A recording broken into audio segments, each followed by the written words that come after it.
Welcome back, everybody, from around the world. Blake Cousins taking your calls in regards to the UFO phenomenon happening right now. Thanks, everybody, for joining us. And it is my privilege to be with you tonight, taking calls in regards to this mystery, the mystery we need to solve. There's a lot of evidence, lots of evidence coming in on our third phase moon. And let me tell you, it's the best place to share your UFO experience, your videos, your sightings to us. We want to share your experience to the world because that's what it's all about. And if you got something you want to share tonight, the number to call in is 347-934-0378. That's the number to call in. And if you want to get to the straight to the top of the call list, all you got to do is press number 1 on your keypad and you'll be bumped straight to the top. But let me tell you, there's a lot of stuff in regards to Russia right now. Russia is pushing the envelope in regards to the space war happening right now. Apparently, they have a satellite destroyer up there. They're wanting to destroy satellites just in case. They're practicing for it. And it's not that they want to, but apparently that's what we think that they're up to. And they may have tested this satellite destroyer up there, but they said it might have been unsuccessful due to the fact that there was no debris found in space up there, no explosion indication. And let me tell you, I don't think the Russians want to be blowing up anything in outer space. You start to blow things up there, these fragments after the explosion will basically enable us to leave our own planet, because if these particles, these fragments in space moving at speeds up to 13 to 20,000 miles an hour, blanketing all of the space surrounding Earth, we wouldn't be able to build any vehicles, space vehicles, to get out of this belt. They call it the Iron Curtain, if you will, and I don't think any government right now wants to block us out from getting out to the solar system and beyond. Maybe there might be some alien technology that could clean up the system if it got out of hand with some kind of a massive vacuum. I don't know how they would clean this up.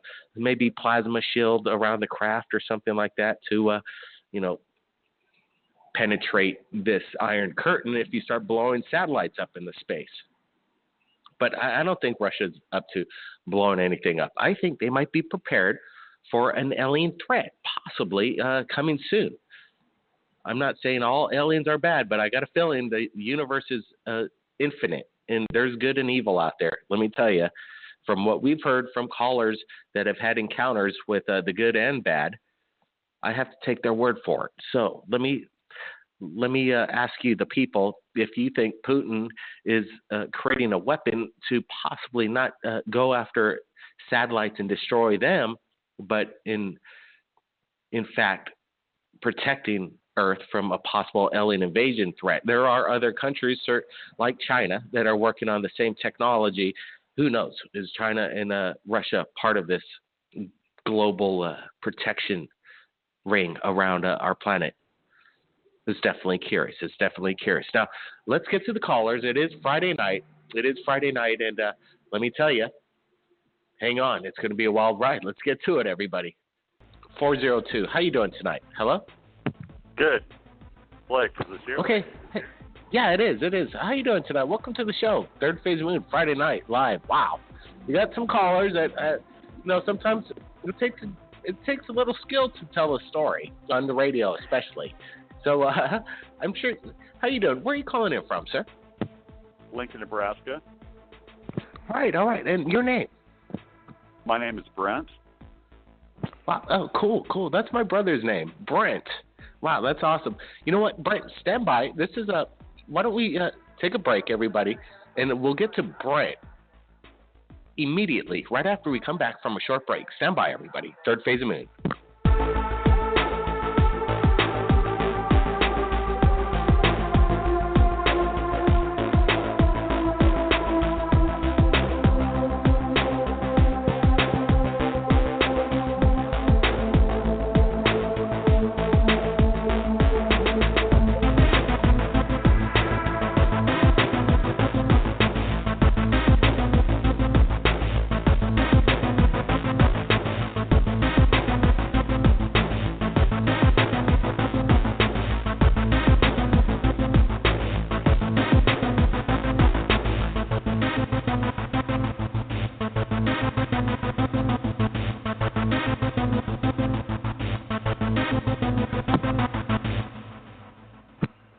We're back. Third Phase of Moon. Welcome back, everybody from around the world. Let's bring in the caller.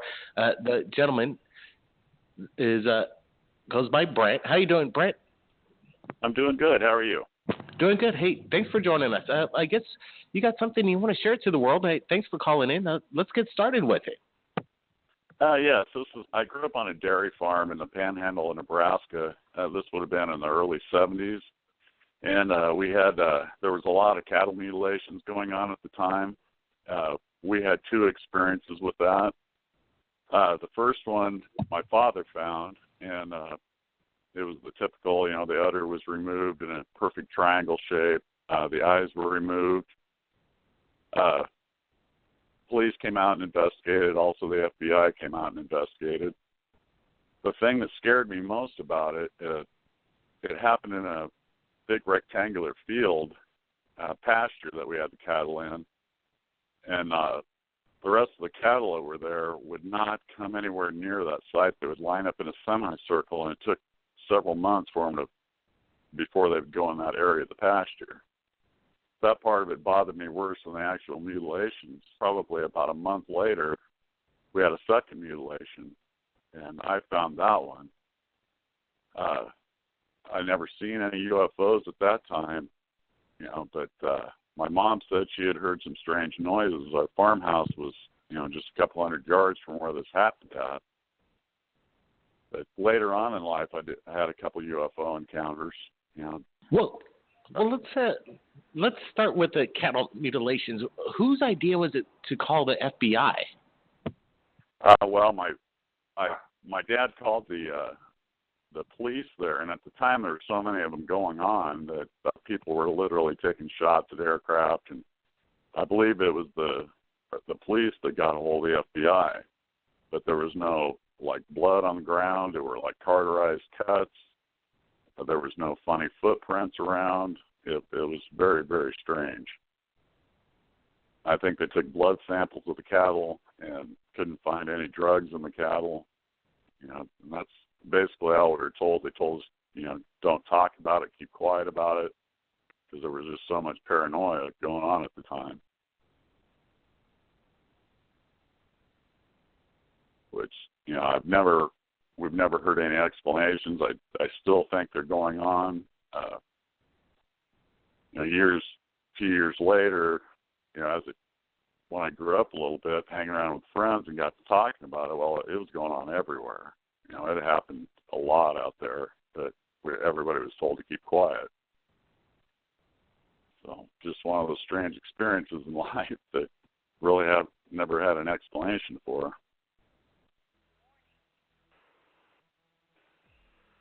All right, check this out. I just got hacked out of my own studio, and now I'm having to call in via my phone to get to Brent. I don't know exactly what's going on. As soon as we started to talk about the FBI in regards to cattle mutilation, I got bumped out. So I want to make sure you're reading me loud and clear. This is Blake Cousins calling in on my own radio show, Third Phase of Moon. Do you guys copy me? I want to get to, we're going to get to that last caller, and I hope that he is, I hope he's still with us. Is Brent with us? How you? Wow. Yeah, I'm here. Are you wow, there, Blake? I'm so glad you. I am back. I'm calling in on a landline to get this information out because I just got bumped out of my own studio. I don't know how this happened, but it was really weird. As soon as we started talking about the FBI and the investigations, cattle mutilations was very extreme going in the 1970s. And I bet you were pretty young back then. I bet you it was kind of terrifying that your father was there and you guys couldn't explain what was going on. Yeah, we were terrified. I mean, I'll never forget it. I mean, it was, when you see something like that, and the wounds that were on the cattle, there was no blood. It was like a perfect cauterized triangle cut. It was amazing. The second mutilation I found myself. You found a cattle mutilation carcass yourself? Yeah, it was about a month after the first one. Part of what I did on the farm. What was that? How old were you when you came across this thing on the farm? It would have been early 70s. I was probably 11, 12 years old when these happened. Frightening.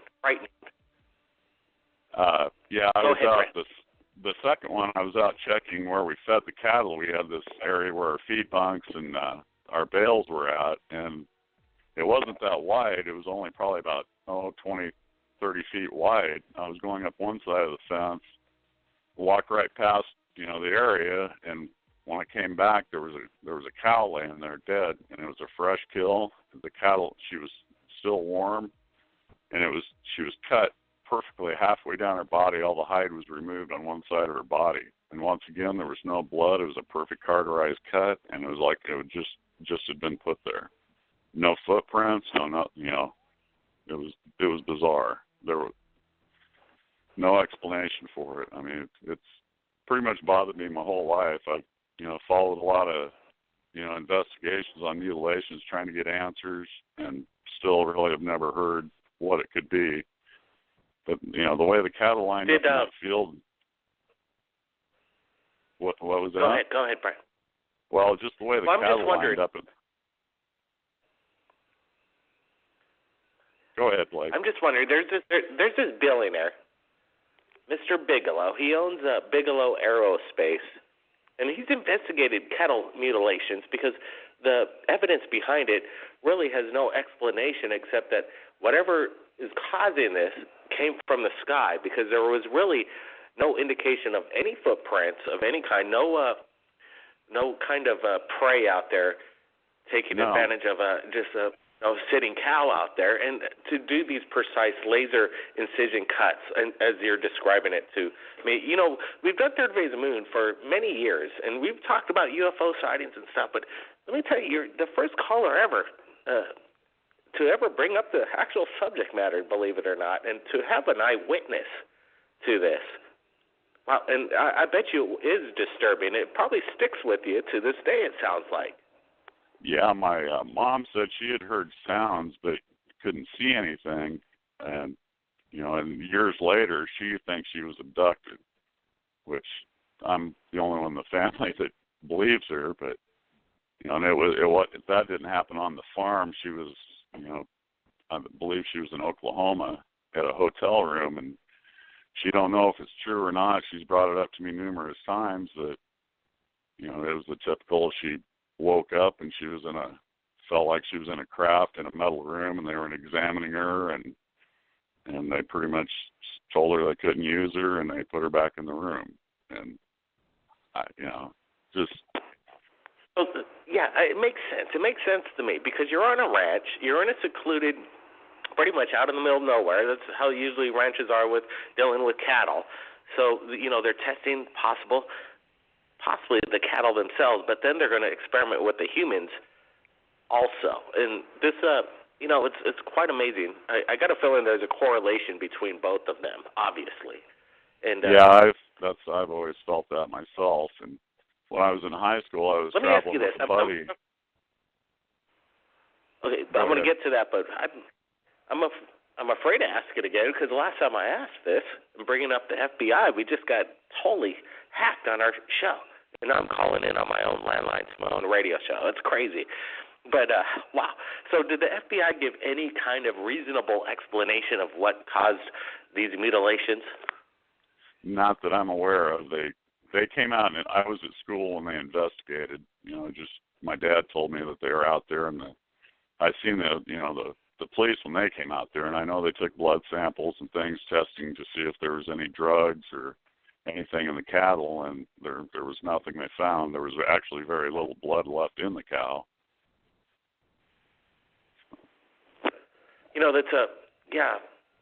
There's something to it. There's something obviously to it. So now you've had some experiences. You just said you're about to bring something up, you and your buddy. Yeah, we were driving. We were probably 45 minutes south of where I grew up at, heading to a different town. We were out in the middle of nowhere once again. My friend was driving, and all of a sudden I seen this bright white light out in this pasture that came up from behind us, And I was looking at it, and I looked at my friend, and he's like, "Are you seeing that?" And I'm like, "Yeah." I unrolled the window just to make sure it wasn't a reflection, and it was just like a bright big ball of light flying right along with us, probably 100 yards out in the field, and all of a sudden it just took a hard right and just took off and just disappeared. So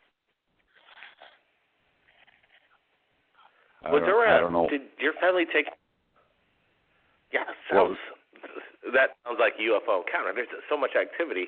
It sounds like over there in that area.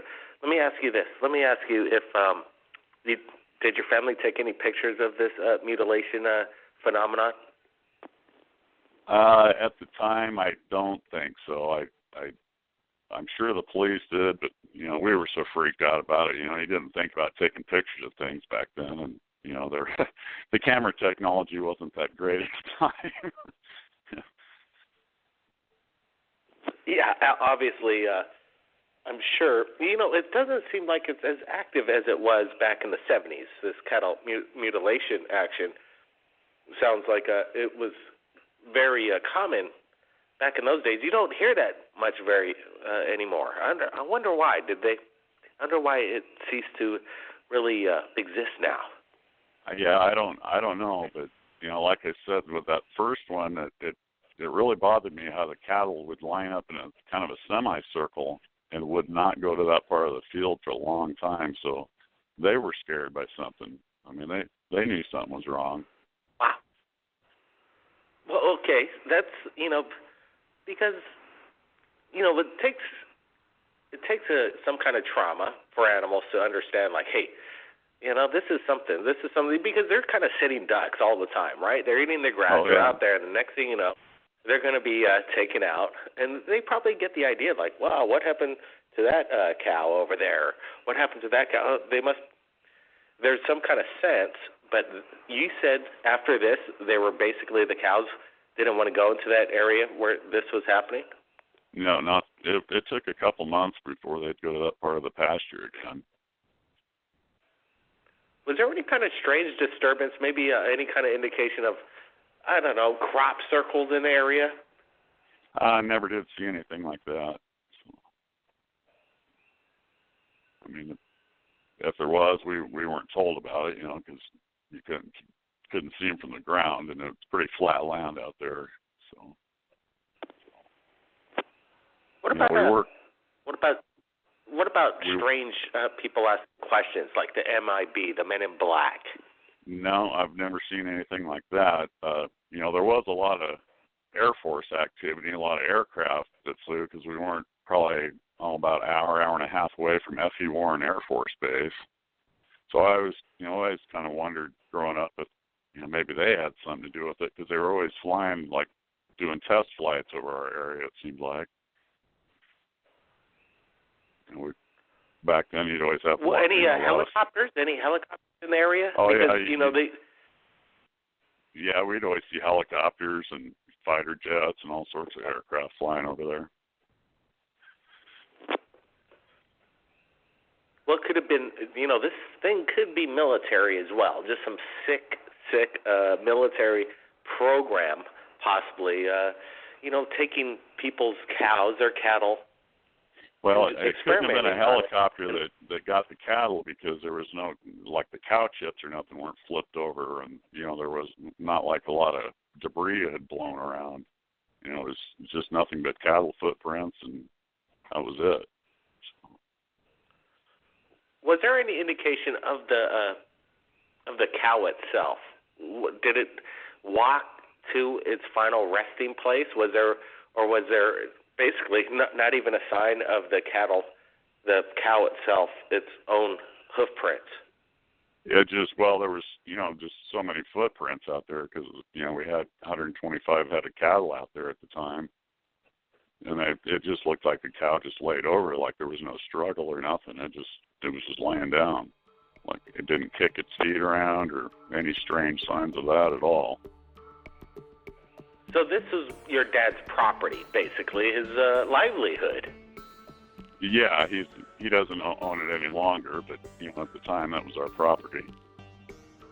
Yeah, and what was his concerned, what did you guys talk about around the dinner table?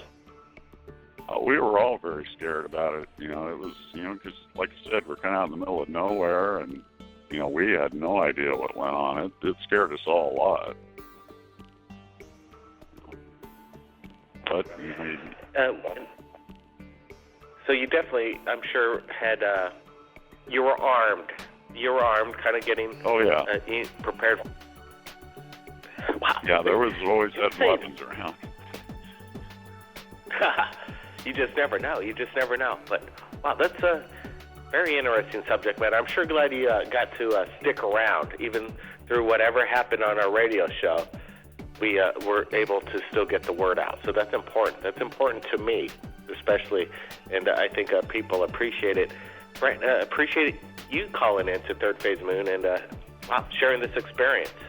It is an incredible one. Thank you very much, Blake. I really enjoy your show. All right. Hey, appreciate it because it's important that we do this show. Because people like Brent was able to just share this incredible, on location, very grisly in my opinion. All mutilation stuff. A little hard to get past the pictures, but to hear it on a first-hand account basis and the whole family involved and all that stuff. I've never heard anything like that before. I really haven't, so